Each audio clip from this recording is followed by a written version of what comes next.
चाहिए, ताली बजाना पड़ेगा। हमें ऐसे त्योहार को नहीं मनाना है जहां हमारी बहन बेटी की इज्जत लूटी गई और जहां पर हमारे पूर्वजों की हत्या हुई हो, ऐसे त्योहार को हमें नहीं मनाना चाहिए। और अगर होली जलाने की मनसा है आपको तो आज के दिन जलाइए। आज का प्रमाण आपके लिए लागू है, आज का प्रमाण आपको लागू है। शिवरात्रि के दिन हमको होली जलनी चाहिए और हमें जलाना चाहिए। होली की होली हमारी नहीं है। जितनी और लोग जो है वो खुशी मनाते हैं, उनको क्या लेना देना है तुम्हारी होलिका से? उस होलिका से लेना देना है तो आपके समाज के लोगों को लेना देना है। ताली बजाना पड़ेगा मेरे भाई। आपकी बहन है, आपकी बिटिया है, आपकी समाज की है। होलिका, प्रहलाद, हिरण्यकश्यप, ये और कोई नहीं है मेरे भैया। अरे दुनिया वाले, ये आदिवासी समाज के राजा और महाराजा कहलाते हैं। ताली बजाना पड़ेगा, ये आदिवासी है।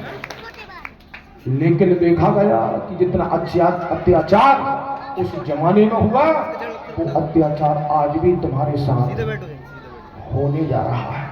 इसलिए हमें ऐसे त्योहारों को नहीं मनाना। छोड़िए, आप कोई मतलब नहीं है होली त्योहार मनाने का। क्या मतलब है? क्या लाभ होता है तुमको होली के त्योहार मनाने से? इसी प्रकार आपकी दिवाली भी नहीं है, इसी प्रकार तुम्हारा रक्षाबंधन त्योहार भी नहीं है, लेकिन हम मना रहे। कहीं ना कहीं हम मजबूर हैं, इसलिए हमें रक्षाबंधन, कजलिया का त्योहार भी मनाना पड़ता है और दीपावली त्योहार भी हमें मनाना पड़ता है और होली का त्योहार भी हमें मनाना पड़ता है। तुम मजबूर हो, आजाद नहीं हो। जब तक आप इन तीज और त्योहारों को मनाओगे तब तक तुम्हें गरीबी छोड़ नहीं सकती है। गरीबी तुम्हारे पीछे लगी रहेगी, लगी रहेगी। क्यों? ये इन त्योहारों में व्यापार बन गया है।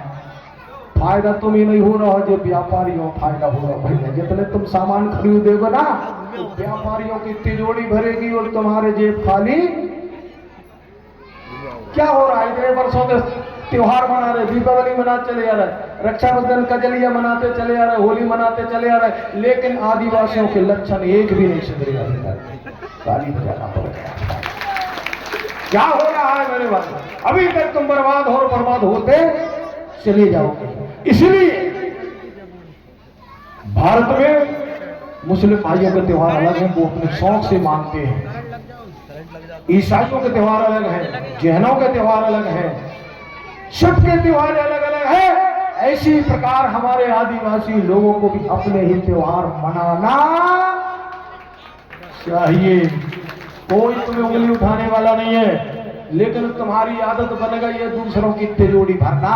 तो बस वही काम आपके दिल और दिमाग में भरा हुआ है कि इनकी बिक्री होवे तो कैसे होए, और इनके महल अटारी बने तो कैसे बने, इनके बाल बच्चे पढ़े तो कैसे पढ़े। वो तुम्हारे पैसे में उनके बाल बच्चे पढ़ रहे, उनके घर मकान बन रहे, वे सुखी में हो, और तुम्हारे लक्षण तो ताली पत्थर बताना पड़ेगा। वैसे ही वैसे ही मेरे भाई। इसलिए आपके त्योहार, आपका त्योहार, आज का त्योहार है आपका, ये किसी औरों का त्योहार नहीं है, लेकिन इसलिए वो त्योहार मनाते हैं कि बेगुलाम है। आज के त्योहार में बजाओ ताले, बे दूसरे लोग गुलाम है। ये गौड़ी त्योहार है आज का, शिवरात्रि का जो है ये गौड़ी त्योहार है, लेकिन बेगुलाम है। वो भी इस त्योहार में शामिल होते हैं, भोलेनाथ की पूजा पाठ करते हैं। चलिए साथियों, ये रहा शिव पुराण की चर्चा।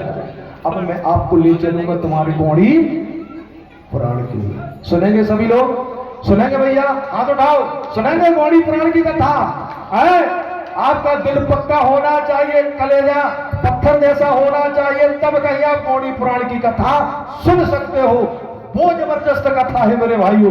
तो आप चलिए, एक गीत के बाद में आपको हम गौड़ी पुराण की ओर ले चलेंगे, जिसमें आज हम जो शिवरात्रि मनाते हैं, हकीकत शिवरात्रि की सत्यता क्या है, क्यों मनाते हैं भारत में शिवरात्रि को, इस त्योहार को क्यों मनाते हैं, शिव की रात्रि क्यों कहते हैं, जिसे गौड़ी में शिव नरका कहा जाता है, शिव नरका।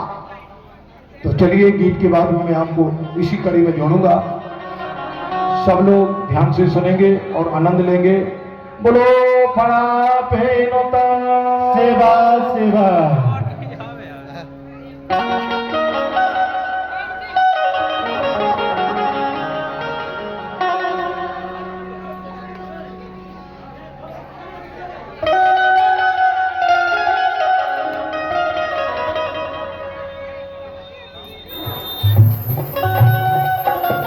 तो लीजिए ले चलते हैं एक छोटे से गीत की ओर।